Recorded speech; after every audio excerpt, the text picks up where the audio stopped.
परमात्मा ने किए, तो संसार में जो कुछ भी है वो सब किसका है? भगवान का है, परमात्मा का है ना। रुपया पैसा जो भी सब उसी का तो है। तो फिर महाराज जब हम 100 का नोट चढ़ाते हैं भगवान पर, तो ये क्यों कहते हैं कि ये तो हमारी श्रद्धा? तो इसका मतलब यही हुआ कि ये 100 का नोट हम लेके पैदा हुए थे। बोलो भाई, तभी तो बोल रहे हैं कि महाराज हमारी श्रद्धा। अब फिर जो संसार से हमको मिला है, तो फिर ये हमारी क्यों लगाते हो महाराज? क्यों हमारी लगा रहे हैं?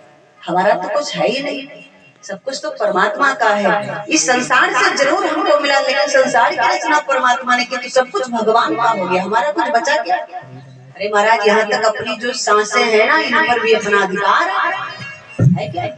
इन पर भी अपना अधिकार नहीं है, कुछ भी नहीं है अपना इस संसार में।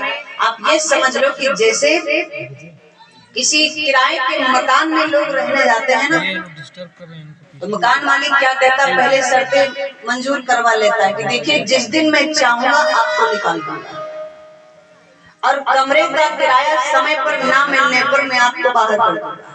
अनेक शर्तें रखता है ना। उसी प्रकार से आप समझ लो कि हम इस संसार में आए हैं किराए के मकान में रहने के लिए। समझना, ये शरीर जो है ना, ये किराए का मकान है महाराज। और जिस दिन भगवान चाहेगा उसी दिन बुला लेगा, जाना पड़ेगा। और जाओगे कि नहीं जाओगे?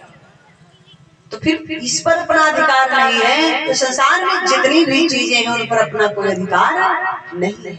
हम भगवान पर दान भी करते हैं, हमारा दान व्यर्थ में चला जाता है, अपनी जेब से भी गया और भगवान की वहां भी नहीं लिखा गया, तो बोलो वो दान किसी काम का रह गया? अच्छा, यहाँ रजिस्टर में तो लिख लिया जाता है कि फलाने ने इतने रुपए दिए, पर अच्छा ये बात बताओ, भगवान के रजिस्टर में तो नहीं लिखा गया। फैसला किसके रजिस्टर से होगा, यहाँ के या वहाँ के? कहाँ के रजिस्टर से होगा? वहाँ के रजिस्टर से होगा। तो यहाँ पर कितना लिख के बैठे हो, क्या मतलब है? तो कहाँ लिखा जाना चाहिए? वहाँ लिखा जाना चाहिए। हमारा दान यहाँ भले ना लिखा जाए कोई बात नहीं, तब लिखा जाएगा जब हम नहीं लगेगा, और अगर हम लगा दिए तो वहाँ नहीं लिखा जाएगा। यहाँ भले लिख लिया जाए लेकिन वहाँ,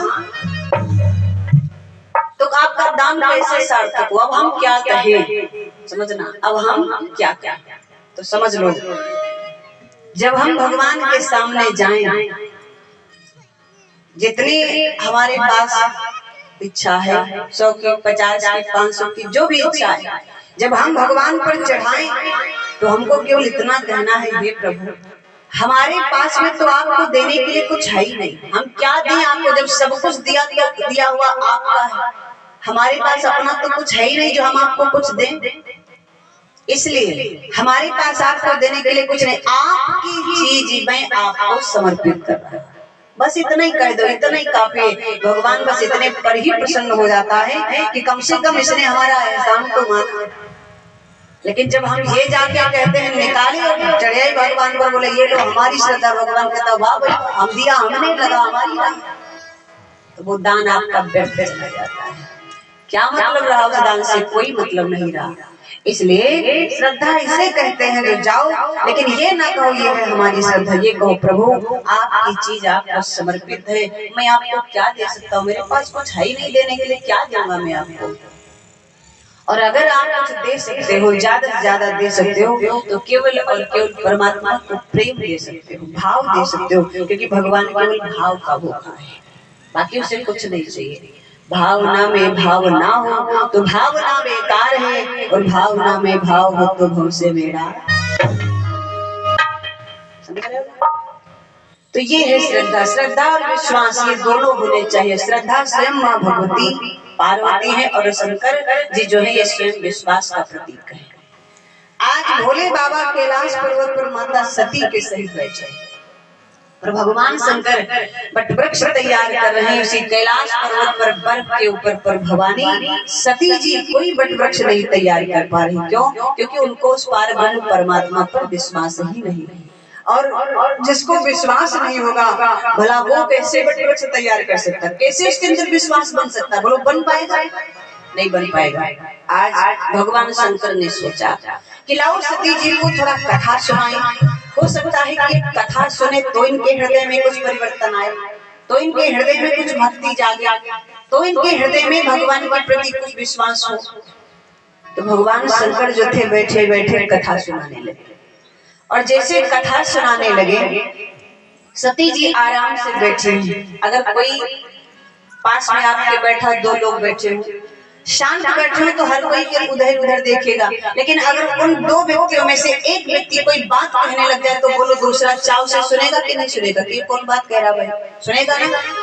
और भगवान शंकर माता सती दो लोग कैलाश पर्वत पर बैठे और भोले बाबा जिस समय कथा कहना प्रारंभ किए तो सती जी सुन नहीं रही, सती जी इधर उधर देख रही। मतलब कि यहाँ पर ऐसा लग रहा था हमको कि कोई कुछ कह ही नहीं रहा, बस अपने में बैठे। तो भोले बाबा कथा कह रहे हैं कि हो सकता सती जी सुन ले, लेकिन सती जी तो इधर उधर देख रही है। अब जिसको कथा से प्रेम नहीं होगा तो इधर उधर तो देखेगा। और तब की बात छोड़िए महाराज, आज भी वही स्थिति है, आज कुछ बदलाव नहीं है, आज भी स्थिति वही है। पंडाल में खचाखच पंडाल भरा हो महाराज, लेकिन उसमें से सुनने वाले कुछ ही निकले, सभी नहीं सुनते हैं। कोई आता है, मैं यहाँ की बात नहीं कर रही, कोई आता है तो पंडाल देखता है, कोई आता है तो मंच देखता है और आकर के कमियां निकालता है। ये यहाँ पर सही नहीं, वो वहाँ पर सही नहीं, वो ढोल बढ़िया नहीं बजी, वो ऑर्गन बढ़िया नहीं बजा, ये बिस्तर अच्छा नहीं, ये क्या है? ये कथा सुनने वाले बोली, ये कथा सुनने वाले नहीं ना। जो कथा सुनने वाला होगा वो केवल भाव से बैठ करके कथा को सुनेगा, इधर उधर नहीं देखेगा। क्या मतलब हमको इधर उधर से, हम 3 घंटे यहाँ पर बैठे हैं, फिर उसके बाद फिर जाके खूब इधर उधर देखो, कौन रोकता है?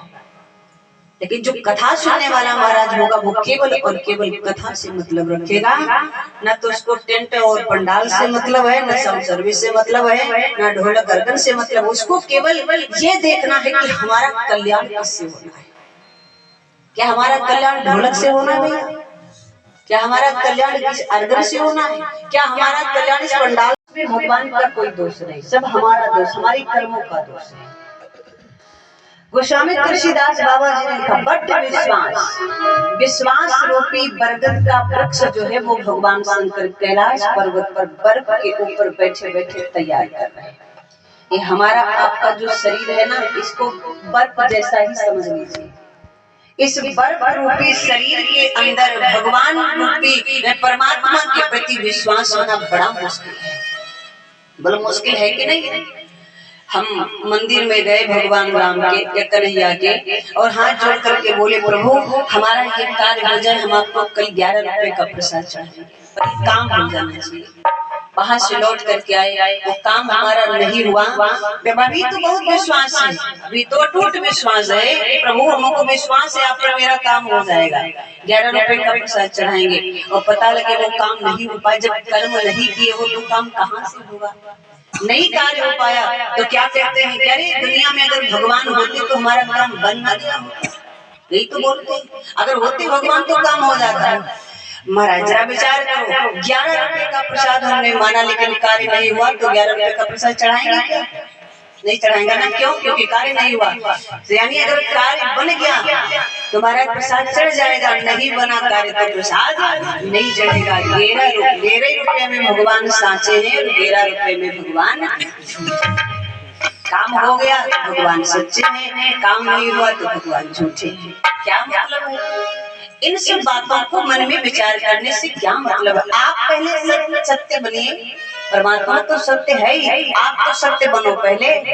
जब आप में कोई परिवर्तन ना आवे तब तो ठीक है। परमात्मा में तो परिवर्तन आता ही नहीं, क्योंकि वो सच्चिदानंद रूप है। सत्य चित्त और आनंद जो है वही सच्चिदानंद है, वो कभी बदलता नहीं है महाराज। आज भगवान भोलेनाथ उसी कैलाश पर्वत पर बैठ करके बट वृक्ष तैयार कर रहे हैं। लेकिन देखो भगवान भोलेनाथ विश्वास रूपी बरगद का वृक्ष तैयार कर रहे हैं, क्योंकि भगवान शंकर के अंदर भगवान राम के प्रति, उस परमात्मा के प्रति अटूट विश्वास है। और पास में बैठे हैं सती जी। सती जी कोई भी बट वृक्ष तैयार नहीं कर पा रहे। क्यों? कारण क्या है? कारण यही है कि सती जी को उन पार ब्रह्म परमात्मा पर विश्वास नहीं है। समझना, पार ब्रह्म परमात्मा पर विश्वास नहीं है। और जिनको उस पार ब्रह्म परमात्मा पर विश्वास नहीं होता है उनकी स्थिति क्या होती है, एक कथा में आप सुनेंगे। हम कोई अलग से नहीं कह रहे हैं, आपकी रामचरितमानस से कह रहे हैं। जिनको भगवान पर विश्वास है उनकी क्या स्थिति की, जिनको नहीं उनकी क्या दशा हुई है, जरा समझना। भोले बाबा बैठे हैं अटूट विश्वास लिए हुए। अच्छा, ये विश्वास हमारा जागृत कैसे होगा? हमने दोपहर में संकेत किया था, विश्वास हमारा जागृत तब होगा जब हम